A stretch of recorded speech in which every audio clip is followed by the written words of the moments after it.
Welcome to Architech. This is Ritesh Srinivasan. In this video, let's look at NLP-Aug. NLP-Aug is a Python library for augmenting text, for NLP tasks. So now what is text augmentation? In case of images, what you do is that you can actually flip, or you can actually rotate, or you can add noise to the images. So that is thereby actually what you are doing is that you are generating more training data. You are also improving the model performance. Now if you want to achieve the same in text, right? In text it is difficult because of the complexity of the language. If you change a word, the context will change totally, right? So how do you actually perform augmentation on text? So the author of NLP-Aug, which is Edward Ma, right, he's actually written this towards data science article where he explains the different techniques used by different people to augment text. So you can actually do text augmentation by changing at character level, by changing at word level, by changing at sentence level. Thereby you can actually generate newer sentences, and you can actually augment your training data. So what I'm trying over here is I'm trying to install NLP-Aug in Google Colab, and then I want to try out one of their examples. Let's go to Google Colab. Here what I've done is that I've installed all the prerequisite libraries along with NLP-Aug, by following the instructions as in their GitHub page. So then what I do is that if you want to do word level augmentation, probably you need to download the Word2Vec or Glow embeddings or fast text embeddings. So this is for doing embedding level augmentation of words, right? So I have also downloaded the Word2Vec. Actually I followed these steps. It was not working properly, so I downloaded the Word2Vec separately and I extracted the Word2Vec vectors. So then what we can do is that we need to import our character level augmenter, word level augmenter and sentence level augmenter. That is what is being done over here. And this is our text, very simple text. It says it is a hot humid day today due to the monsoon at Bengaluru. There are dark clouds in the sky. So let us look at our first augmenter, which is a character level augmenter. So the idea over here is that given this text, can we actually introduce OCR errors into this text? What if this text was generated by an OCR program? What will happen is that some characters will go for misrecognition. So for example, in hot, O is replaced by 0 over here. In R is replaced by K. So this is a character level augmentation. So actually this, what you are doing is that you are generating a 3 sentences over here, which are very similar to your original sentence, but by introducing OCR error at character level. The next is keyboard augmenter, where you are substituting character by keyboard distance. So here if you look at the keyboard distance based, characters are substituted. So O is replaced by asterisk over here in our text. Similarly, R is replaced by the divide symbol, modulus symbol, right? U is replaced by 8 over here. So if you look at the keyboard, you can say that these characters are near to each other, and when you are typing, you can accidentally, replace some of these characters by this character. So that's the idea with the keyboard augmentation.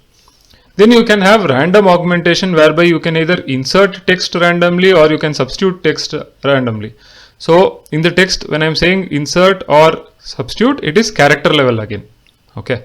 So you see, if you see over here in the output, you see that F has been inserted over here and L has been inserted over here. So the idea over here is that can you actually augment text by introducing some errors, character level errors. So here substitution is done. So if you see your N is replaced by the close bracket, right? O is replaced by $, right? So this is substitution at character level randomly. You can also swap characters randomly. So En is replaced by Ne. So this kind of character level insertions, deletions, or deletion is also possible, or swapping of characters is actually kind of introducing errors in your text, so that the model is not actually looking at, say, only the word Bengaluru. It could also look at variations of Bengaluru where there are errors in the word. So when you are developing NLP model, it can look at these variations. That's the idea of this augmentation over here. Now let's go to word level augmentation. So they say that word level augmentation is available using Word2Vec embeddings, Glow embeddings, fast text, BERT, right? So the idea is, you can actually find the most similar group of word to replace the original word using word embeddings. Okay, and using BERT, the idea is to actually possibly predict the target word. Okay, so let's look at Word2Vec. This is where I faced the issue whereby when I tried Word2Vec augmentation, this Google Colab instance has 12 GB of RAM, but it still ran out of memory. So probably you need more memory if you want to do Word2Vec based, word embedding based augmentation at word level. But then it was fine with BERT. Okay, so this is again, our word level, what you call augmentation, and then you are passing the BERT model over here, and the action is inserting a new word. Okay, so if you look at, it is a hot humid day today due to the monsoon. This is our original text, and this is this thing. Harvest it all is a hot humid feast day today due to the ongoing monsoon at all Bengaluru. So probably this doesn't make sense over here much, but it is trying to insert some target words based on the model. Okay, BERT based uncased on whatever training data it is being trained on. Using that, it is trying to fill some next words over here. So there are two dark yellowish clouds in the sky. So it's some kind of introducing noise in your text. Okay, so again substituting word by contextual word embedding. So this was insertion, but this is substitution. So it is like, again over here when you do substitution with BERT, you see that it is a hot humid day becomes rain passes a near humid day today due to heavy monsoon. Right, there are dark clouds in the sky, 6 large dark clouds in the darkness. Okay, so some kind of augmentation by inserting words, contextual words. Okay, this is again augmentation. Again, instead of this thing, it's like again a substitution. So it is like, it is hottest freezing humid day. Okay, Bengaluru is become Calcutta over here. Okay, so you need to take these augmentations objectively. You have to see whether some of these augmentations are useful in your training data, because if they are not useful in the training data, then you need to drop these augmentations. Otherwise you will end up with a model which will not be able to learn the context, or for the downstream tasks. Okay, so this is using Roberta again. Using Roberta, it is like, it is a hot humid day becomes it is such hot humid day even compared to the monsoon before, and it's like Bangalore goes for Delhi, and it becomes Punjab sky somehow. So some of these augmentations may not be useful. So again you need to verify whether they are really useful for your task, and then make use of these augmentations in your to augment your training data. So this was at word level. Then you have at sentence level. Okay, so using models like GPT-2 or ExcelNet. So these are sentence level this thing, right? So here is your original text. Okay, and augmented text says that it is a hot humid day today due to the monsoon at Bengaluru. There are dark clouds in the sky around the city of Bengaluru. So this is quite nice actually, makes sense over here, right? In addition, you have a lot of text over here. In addition, right, because you have three these things. In addition, a heavy cloud hanging over the city of Bengaluru, which is situated north of India. So it's again gone for a toss over here. So you need to actually check which is really useful for you, which is not useful for you, and make use of the text. Right. So this is again using GPT-2. So here you see that it gives text like there are dark clouds in, and the wind is a bit more cold and it is hot. The wind on this day is a little bit better than the ones on the last year. This year it is a bit weaker. So it's some kind of uncontrolled output it kind of gives over here based on what GPT-2 generates. Again, what part of this augmented text is useful is a call which you need to take based on your downstream tasks. Okay, another example over here with GPT-2.